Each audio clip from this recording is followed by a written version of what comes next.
This is the nature of life, this is the circle of life. ছোট্ট শিশু হয়ে এসেছিলেন, শৈশব, কৈশোর, যৌবন, প্রৌঢ়ত্ব। আগে ছিলেন সিঙ্গেল, বিয়ে করে হয়ে গেলেন double.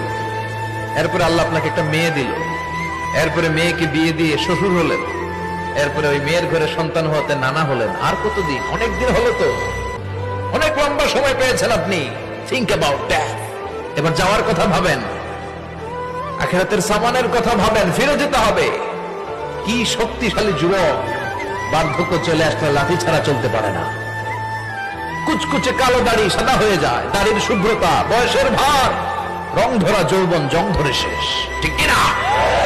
This is the circle of life. যুবক ভাইরা, এটাই জীবন, চলে যেতে হবে, কেউ থাকতে পারবে না, ঠিক কিনা? এটা রিমাইন্ডার আল্লাহ এই সূরার ভেতরে দিয়েছেন যে তোমাদেরকে ফিরে যেতে হবে। এই লোভ লালসা ছেড়ে দাও।